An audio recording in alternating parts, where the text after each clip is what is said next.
Cerberus narrations. Because who needs sleep anyway?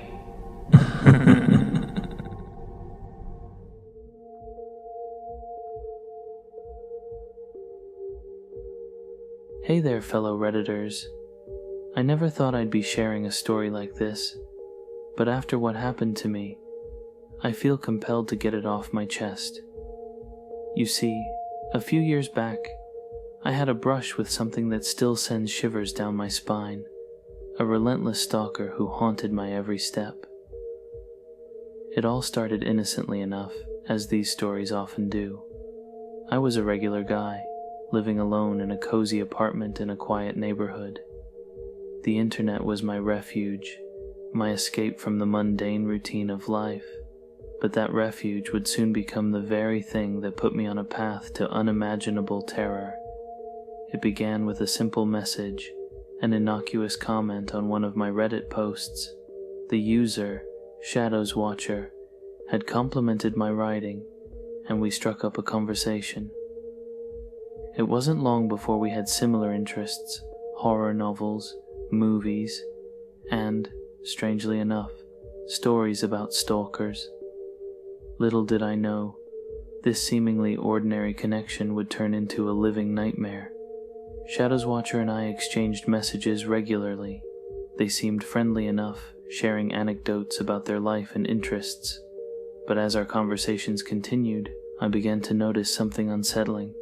They knew things about me, personal things that I'd never shared online. My favorite coffee shop, the park I visited every Sunday, even the color of my car. It sent a chill down my spine. One evening, while I was browsing Reddit, a private message from Shadows Watcher popped up. I opened it, expecting another friendly chat. But this message was different, disturbing.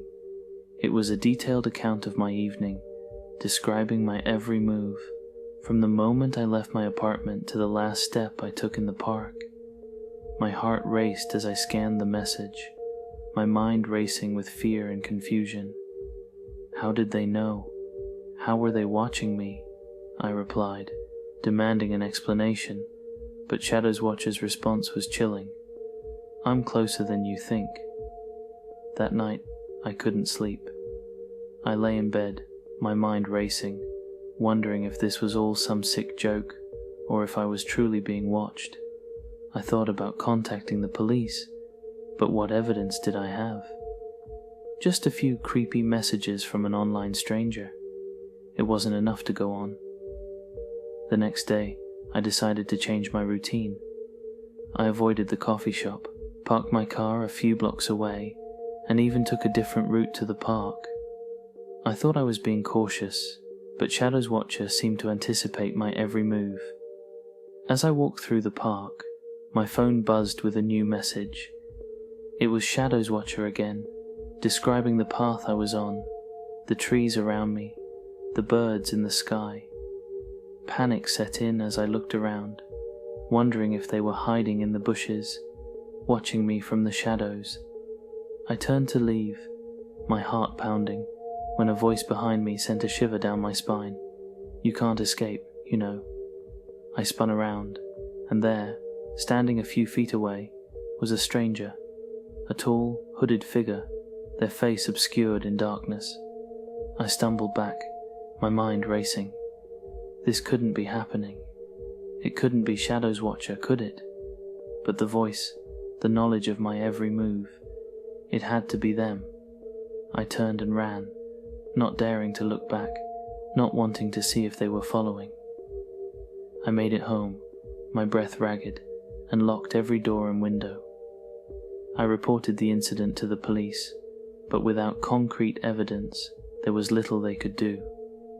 I lived in constant fear, constantly looking over my shoulder, wondering if Shadows Watcher was lurking in the shadows, waiting to strike again.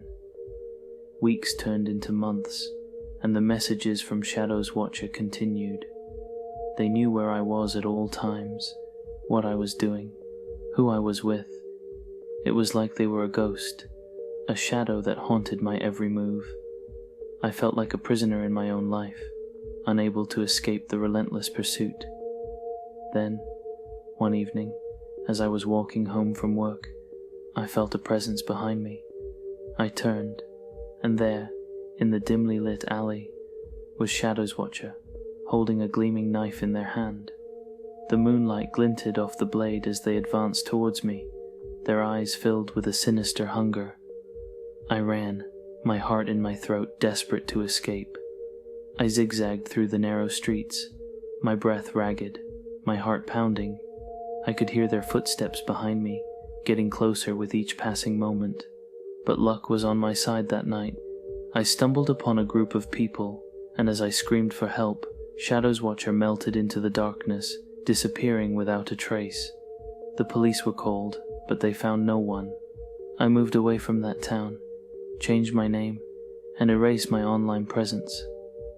I thought I had escaped, but the fear still lingers, the memory of that relentless stalker haunting my dreams. I'm sharing this story now as a warning to be careful who you trust online, to protect your personal information, and to stay vigilant. Because in the darkest corners of the internet, there are shadows that watch, waiting to prey on the unsuspecting.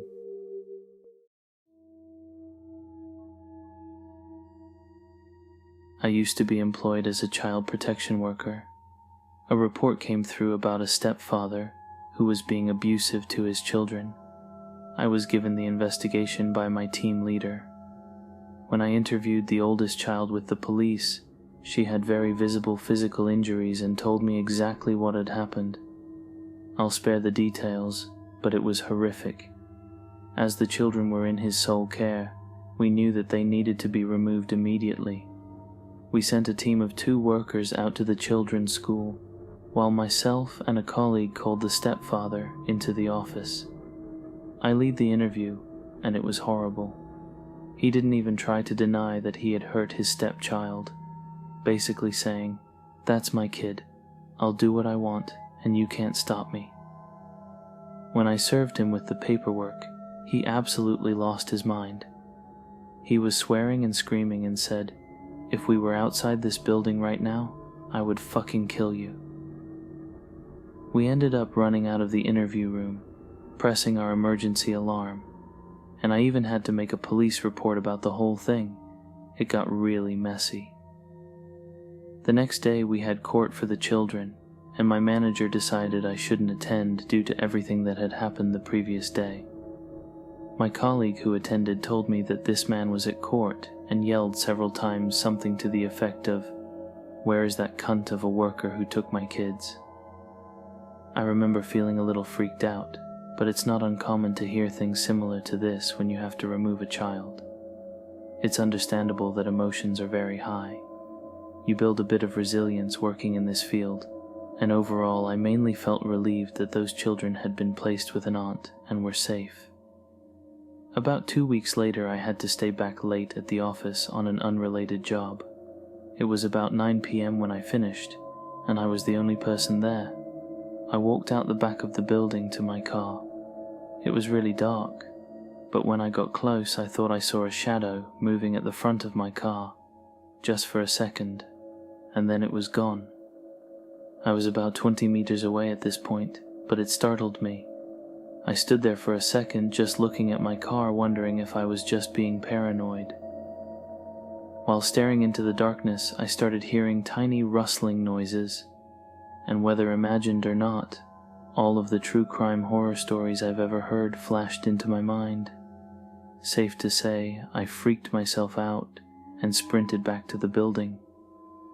I called my boyfriend to come and pick me up, explaining what had happened. By the time he drove up to the front doors, I had convinced myself I was being silly and asked him to drive me around to my car. He circled around, and with the headlights shining on my car, I could very clearly see that all 4 of my tires had been slashed. I was an absolute mess that night and called the police immediately. I was pretty sure that this man was responsible, but as I hadn't seen him I couldn't say for sure. I took a few days off and came back to a meeting with my manager, who had put together a safety plan for me and the other staff. She'd organized to have a security guard escort us to our cars, and said very clearly that no one was to stay in the building after hours alone. Then about a week later, a letter was delivered to the office addressed to me. Any mail that comes into the office goes through our reception staff. Our lovely receptionist opened it, and it was a note that said, "You're as good as dead, bitch." The words were typed and printed. She was an older woman and burst into tears when she read it. It didn't say who had sent it, but I am convinced it was this same man. Over the next few weeks, letters kept coming, each one getting longer. They addressed me as bitch and home wrecker, saying that I kidnap and abuse children. It was just horrible, horrible stuff. The threats in the letters were the worst. The person writing them threatened to rape, torture, kill, find out where I live, and to burn down the entire building. To be honest, the police were less than helpful. They basically said that given the nature of our work, they couldn't conclusively say it was this man, although they had questioned him. To me, it all seemed like a pretty massive coincidence. I'd never had anything like this happen before. They did say they were taking the letters very seriously and tracking down where they'd been posted from, but I never heard anything back about that. My workplace took the threats very seriously too. All of the security was bumped up across the building, and all staff completed refresher training on emergency management. One day, on the way home from work, I noticed that a car was following me. At first, I thought I was being paranoid, so I drove down a bunch of little streets, double-backed onto the same route, in a way that would make absolutely no sense. Even after all that, a dark green Camry was still paced a little way behind me. I freaked out, but had already planned in my head what I was going to do in this situation. I headed straight to the police station, planning to pull right up to the front of the building and beep my horn until I had someone's attention. The second I pulled into the police station, the green Camry drove straight past and disappeared down a nearby side street. I sat there for a good 20 minutes, too scared to get out of the car in case they came back around the corner. It dawned on me that in my panic I'd forgotten to get the license plate. That upsets me to this day. I told the police what I knew, but they told me that the man didn't have any car registered in his name. This was the final straw for me. I was a nervous wreck. I was looking around constantly, at work and at home. I knew that he lived relatively close to me, so I even stopped going grocery shopping in case I ran into him. I stayed on stress leave for a month and heard from colleagues that the letters kept arriving. I was very honestly ready to quit, but then COVID happened. It really changed everything.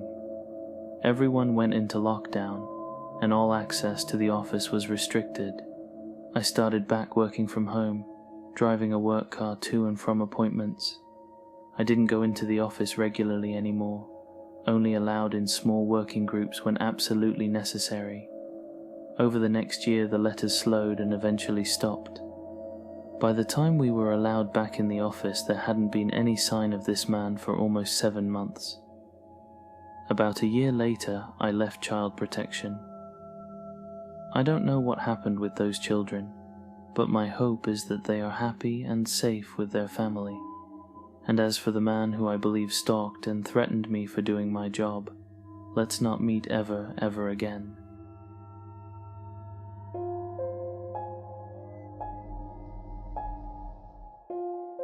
I'm a woman in my 30s who lives alone in a small house at the head of a quiet cul-de-sac in the UK. The street is a maze of roads away from the main road, which means that other than delivery guys and the occasional salesperson, you very rarely see anyone that you don't recognize.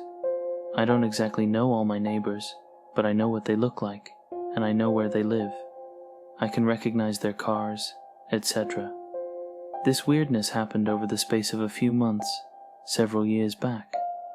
I work from home, so I'm usually in, and sometimes I don't have a lot to do. The first day was one of those lazy days.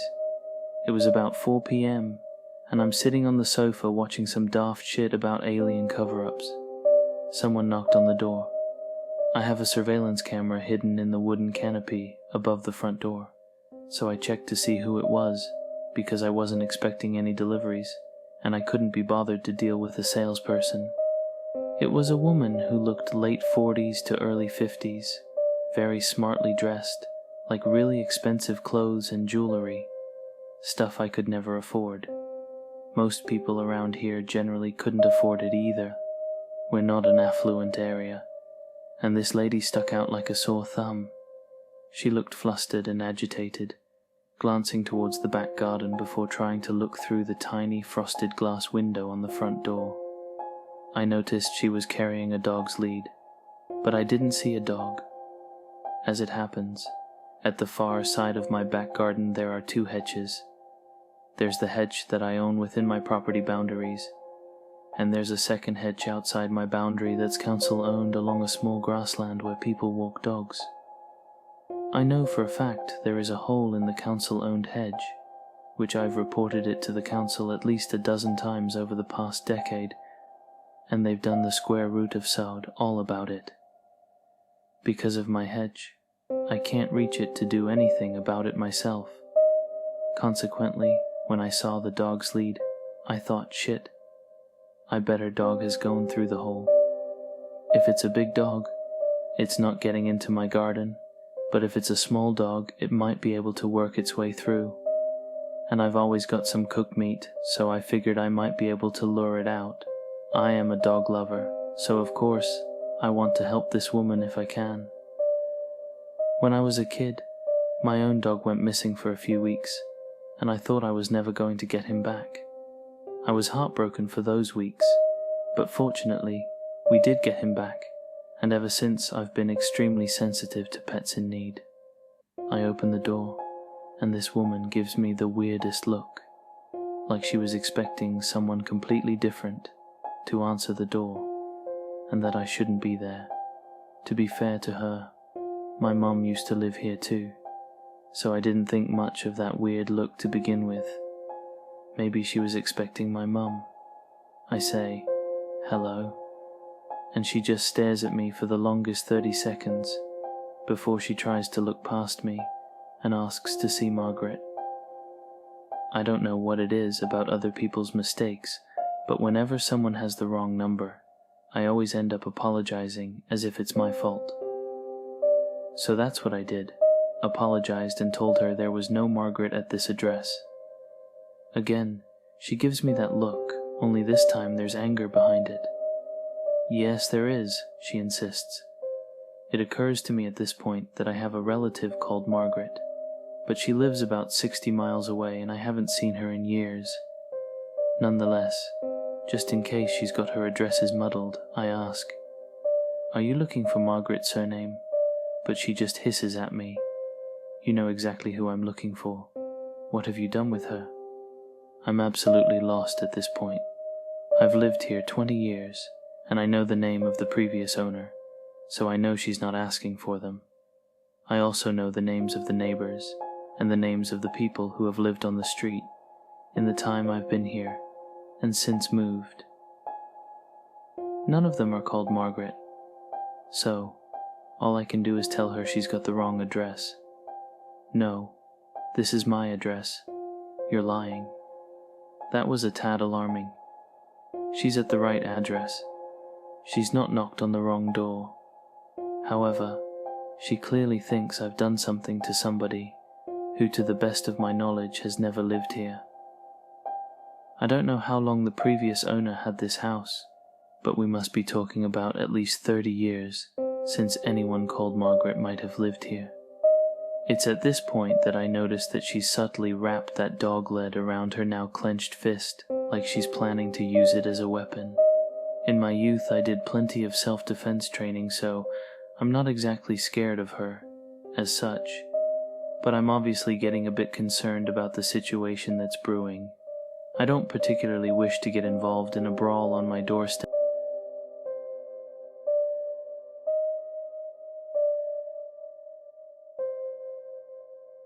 I'm torn between shutting the door in her face or trying to de-escalate the situation.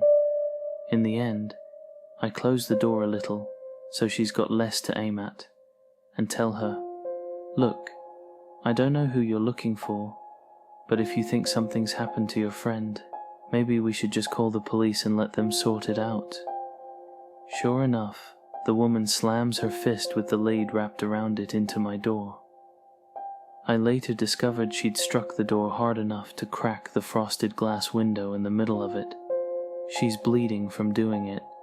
It must have hurt, but she doesn't flinch or show any sign of pain. What the hell? Any confidence I had in my self-defense classes started to waver here because I'm not used to people who don't feel pain. All I can think now is that she's on something and having a really bad trip, so at this point I put on my scariest voice and tell her to get the fuck back. I let her know I'm calling the police, and if she's still here when they get here, she can deal with them because I'm not dealing with her anymore. She tries to stop me from closing the door, but I shove her back and manage to get it closed and locked. I make a point to stand next to the door while I'm calling 999 so she can hear me. While I'm waiting for the police to turn up, I watch her on the surveillance feed. She moves out of shot multiple times, presumably to check the back of the house, and I hear her calling out for Margaret. A few minutes before the police finally turn up, I see her kick over my wheelie bins in a rage, but then the most chilling thing happens. She walks back to the front door and literally stares directly into my camera. That camera is pretty well hidden. I'm not saying that nobody could spot it, but most people would only know it was there if they'd been looking for it. Most people aren't looking for cameras, right? She knew it was there. She must have eyeballed it previously. When? I don't know. I later reviewed all of the footage I had from that day, and she never made eye contact with it once. She never even looked in that direction. I only had about a week's worth of footage before the oldest footage is overwritten, and I checked everything I had, and she was only on camera that day. All I can think is she'd been here more than a week prior. While she's staring right into it, she flips me the finger and then makes a throat-cutting gesture before walking off. I head to the window to watch her leave, and she's walking like she doesn't have a care in the world. She doesn't look back, just wanders away. Police finally show up. Good job I wasn't being murdered. Take a statement. I give them a copy of the surveillance footage, and that's that. I called a couple of times to follow up, but nothing. Nobody ever called me about it. I won't lie, this shit me up for a few weeks. I moved the knife block closer to the door, though out of sight of any of the windows. I started staying up really late and not getting much sleep, which really didn't help. On some nights I was so tired that I started experiencing auditory hallucinations. I'd hear people who weren't there talking, and because this woman was the cause of all my stress, I heard her voice, and the name Margaret most of all. Every time I heard the gate open, it put me on edge. I'd review the surveillance footage every day. Eventually, as the weeks passed and I hadn't heard anything else, I started to regain some of my comfort and just put it down to a weird experience. It didn't last. About 4, maybe 5 weeks after the first encounter, she came back. It was just after midnight. I was in the living room mucking about on my phone, with the TV on low volume for some background noise. I heard a car door slam and peeked out the front window. A dark-colored car was parked at the end of my driveway. I couldn't see what make or model it was, but it looked like some sort of estate car. I think Americans call them station wagons, right? I didn't see anyone moving about, but a minute or two later, the front gate swung open with its metallic groaning, and there was a knock on the door. Even when I'm not involved in a blood feud over imaginary Margarets, I'm not going to answer the door at that time. I check the surveillance camera. Its night vision mode is pretty shitty, but I'm positive it's that woman again. I can even see what I think is the dog lead. And of course she knows I'm watching her because she looks at the camera again. And I tell you, when someone is already giving you the heebie-jeebies, the way night vision makes people's eyes look like soulless black voids doesn't do much to make you feel better. Suddenly, she yells out, Shut that fucking racket off and come out here, now. I had the TV on, but as I mentioned, it was on a very low volume. There's no way she could hear it from outside the front door. I couldn't even hear it if I walked into the hallway. I'm convinced at this point she's mentally unwell, so I call the police again. I want them to stay on the line, but they just tell me that someone will be over soon, and to call them back immediately if things escalate. So I'm waiting, watching, and just hoping she doesn't start trying to smash a window or something. She kicks over my wheelie bins again, don't know what she's got against them, and yells something else out, which I couldn't quite make out, but whatever it was enough for one of the neighbors to come and investigate themselves. I watched the neighbor talking with her for a minute. She's remonstrating about something, wagging her finger towards my front door, but my neighbor is eventually able to get her to leave. He even sticks around for a bit to make sure she's gone. Sadly, that also means she'd gone before the police turned up again and made me feel like I was a bother to them. Another statement. Handing over more security footage. More nothing. I caught up with the neighbor the next day, and he apologized because it didn't occur to him to make a note of the registration plate. But he told me that she'd said much the same thing as she'd said to me previously, that she wanted to know where Margaret was and what I'd done with her. I'm grasping for answers at this point. Even if she's mentally unwell, the fact she's sticking to this Margaret story and has the right address makes me think there's something more to this than somebody having a breakdown. Then it clicks. Is Margaret her dog? Does she think that I've stolen her dog? Did she have a dog go through the hole in the back? Does she think I've hurt her dog? Is that what this is about? It'd be another few weeks before she came back. This time at 3 a.m., I'm awoken by knocking on the door. A few minutes later, I hear tapping on the bedroom window. I know it's her. I can hear her saying things, but I can't really make them out because they're too muffled through the windows. It's like she didn't want to get the neighbor out again, so she's trying to keep it quiet. I jump out of bed and put some clothes on as quickly as I can. I try and follow her as best I can, as she moves around the outside of the house from room to room, knocking, tapping, and muttering. I think I hear a few coherent words like noise, racket, and I'm pretty sure she called me a bitch, but maybe I was imagining that. I can't check the surveillance footage this time because she spray painted the damn lens. Not that it'd matter much this time. She's not lingering by the front door. I think about calling the police again, but it's proven a waste of time so far, and I get the feeling if I call them out a third time and she's gone, then they're just going to start accusing me of wasting their time, even if I do have the evidence. They've not exactly been that helpful so far. In the end, I wait by the front door and listen for her. Eventually she knocks again and I call out, "Is Margaret your dog?" Dead silence. Nothing. I can't see anything through the frosted glass because it's too dark. I have no idea where she is, and I don't want to turn the outside lights on. I don't even know why. She knows I'm in the house because I've called out to her, but I still don't want to draw any more attention to myself.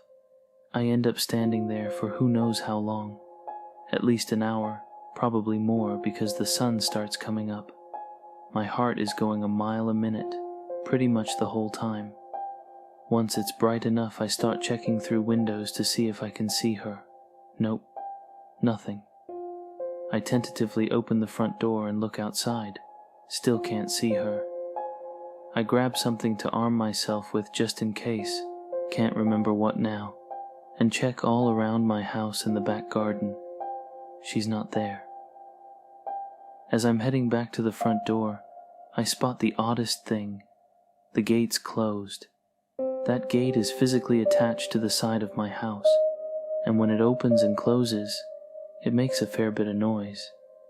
You'd definitely hear it if someone opened or closed it when you were standing next to the front door, but it's closed. So, what does that mean? Did she jump it somehow? It's possible, I guess, but I wouldn't want to try it. Anyway, I open the gate and head out to the end of the driveway. I look around and there's no sign of anyone. I turn back to the house and see she's spray-painted liar on the front of my house and left the dog lead on the floor beneath it. That was thankfully the last time I ever heard from or saw this woman, but I think she still comes by sometimes. Ever since all this happened, I get these creeped out feelings occasionally at night and check out the window. I don't know whether I'm imagining it or what, but now and again, I swear I see a dark-colored estate car out on the street. Not parked at the end of my driveway these days, but I just can't shake the feeling she's in there, watching my house. Perhaps she was looking for her dog, and she keeps thinking that she'll see me with it.